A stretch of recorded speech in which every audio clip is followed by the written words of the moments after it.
नमस्कार, मी राधा स्वागत करते तुमचं राधाच मॅजिक किचन या आपल्या यूट्यूब चॅनेलवर। तर आज आपण पाहणार आहोत जगातील सगळ्यात सोपा केक कसा बनवायचा। कुकरमध्येच आज आपण हा केक तयार करणार आहोत। याआधी तुम्ही कधीही केक करण्याचा प्रयत्न केला असेल आणि केक जमतच नसेल तर ही रेसिपी संपूर्ण फक्त तुमच्यासाठी। चला तर मग आजच्या रेसिपीला आपण सुरुवात करूया। तर सर्वात अगोदर इथे एका बाउलमध्ये आपल्याला 2 कप मैदा घ्यायचा आहे। इथे मी या कपनुसार प्रमाण वापरलेलं आहे। तुम्ही घरातील एखादी छोटी वाटी वापरली तरी सुद्धा चालेल। आता 2 कप मैदा घातल्यानंतर इथे आपल्याला एक अर्धा कप पिठी साखर घालायची आहे। ज्या कपने आपण मैदा घेतला त्याच कपने अर्धा कप साखर घालायची आहे। इथे मी हा केक थोडासा कमी गोड केलेला आहे। तुम्हाला जर गोड आवडत असेल तर अर्धी वाटीपेक्षा थोडीशी जास्त पिठी साखर तुम्ही वापरली तरी सुद्धा चालेल। आता इथे आपण हे चांगलं मिक्स करून घेणार आहोत। हे मिक्स करून घेतल्यानंतर आता ज्या कपने आपण मैदा घेतला आहे त्याच कपने 1 कप रूम टेम्परेचरवरचं दूध इथे आपल्याला वापरायचं आहे आणि 1/4 कप तेल इथे आपण घातलेलं आहे। तेलाऐवजी तुम्ही तुपाचा वापर देखील करू शकता। आता इथे आपण हे चांगलं मिक्स करून घेणार आहोत। तोपर्यंत जर तुम्ही आपल्या चॅनेलवरती नवीन आला असाल तर नक्कीच आपल्या चॅनेलला सबस्क्राईब करा आणि सबस्क्राईबच्या पुढचे बेल आयकॉनचे बटन दाबा, जेणेकरून इथून पुढच्या छान छान रेसिपीज सर्वात अगोदर तुम्हाला पाहायला भेटतील। आता इथे आपल्याला दूध थोडंसं कमी वाटत आहे, यासाठी मी आणखीन थोडंसं दूध यामध्ये वापरलेलं आहे। गरजेनुसार दुधाचा वापर इथे आपल्याला करायचा आहे। एकाच वेळी खूप जास्त दूध आपल्याला यामध्ये मिक्स करायचे नाही। आता हे चांगलं मिक्स करून घ्यायचं आहे। मिक्स करून घेतल्यानंतर यामध्ये आपल्याला काही ड्रॉप्स व्हॅनिला इसेन्स टाकायचा आहे। तुम्हाला जर आवडत नसेल तर व्हॅनिला इसेन्स नाही टाकला तरी सुद्धा चालेल।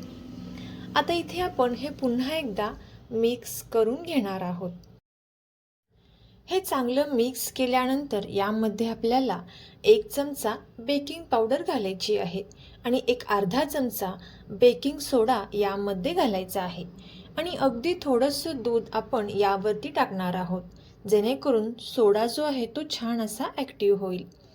आता इथे आपल्याला संपूर्ण केकचं बॅटर तयार करण्यासाठी 1.5 कप दूध इतकं लागलेलं आहे। आता इथे आपण हे पुन्हा एकदा या पद्धतीने मिक्स करून घ्यायचं आहे।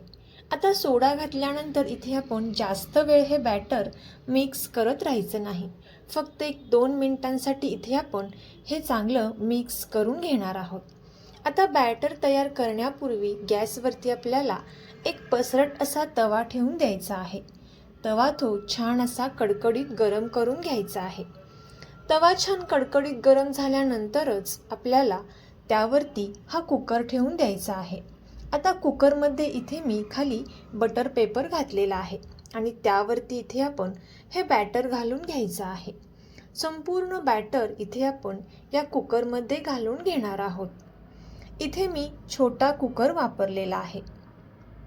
आता बॅटर यामध्ये छान असं घातल्यानंतर हा कुकर आपल्याला या पद्धतीने थोडासा डॅप करून घ्यायचा आहे, जेणेकरून यामधील जी एअर असेल ती संपूर्णपणे बाहेर येईल। आता इथे आपण कुकरला टोपण लावून घेणार आहोत।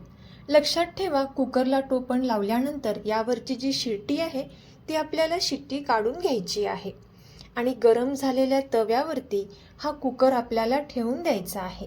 तवा छान गरम झाल्यानंतरच कुकर आपल्याला यावरती ठेवायचा आहे। आता गॅसचा फ्लेम कमी करून 25 ते 30 मिनिटांसाठी हा केक आपल्याला छान असा बेक करून घ्यायचा आहे। आता इथे मी 30 मिनिटांनंतर कुकरचे टोपण काढून घेतलेलं आहे आणि एका टूथपिकच्या सहाय्याने इथे आपण हा केक चेक करून घेणार आहोत। आता टूथपिकला बॅटर चिकटत नाही, याचा अर्थ इथे हा केक छान असा तयार झालेला आहे। आता एक 10 मिनिटांसाठी हा केक आपल्याला असाच साईडला ठेवून द्यायचा आहे। थोडासा थंड झाल्यानंतर याच्या कडा ज्या आहेत त्या आपल्याला एका सुरीच्या सहाय्याने या पद्धतीने मोकळ्या करून घ्यायच्या आहेत, जेणेकरून केक हा पटकन निघेल। आता यावरती इथे आपण एक प्लेट ठेवून घेणार आहोत आणि ही प्लेट ठेवल्यानंतर इथे आपल्याला हा कुकर उलटा करून घ्यायचा आहे, जेणेकरून केक जो आहे तो पटकन छान व्यवस्थित निघेल.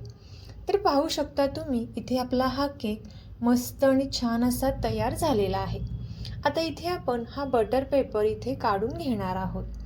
तर तुम्हाला पाहूनच कळत असेल केक किती जाळीदार, मऊ, लुसलुशीत छान असा तयार झालेला आहे.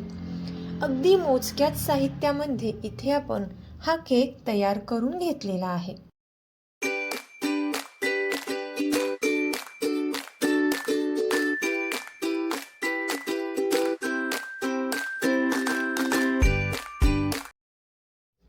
तर इथे आपण हा केक आता उलटा करून घेणार आहोत.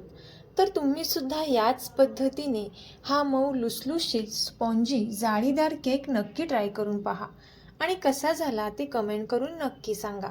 तुम्हाला जर ही रेसिपी आवडली असेल तर नक्कीच ही रेसिपी आपले मित्रमैत्रिणी आणि नातेवाईकांसोबत शेअर करा. चॅनेलवरती नवीन आला असाल तर नक्कीच चॅनेलला सबस्क्राईब करा आणि सबस्क्राईबच्या पुढचे बेल आयकॉनचे बटन दाबा, जेणेकरून इथून पुढच्या छान छान रेसिपीज सर्वात अगोदर तुम्हाला पाहायला भेटतील. रेसिपी अगदी शेवटपर्यंत पाहिल्याबद्दल थँक्यू.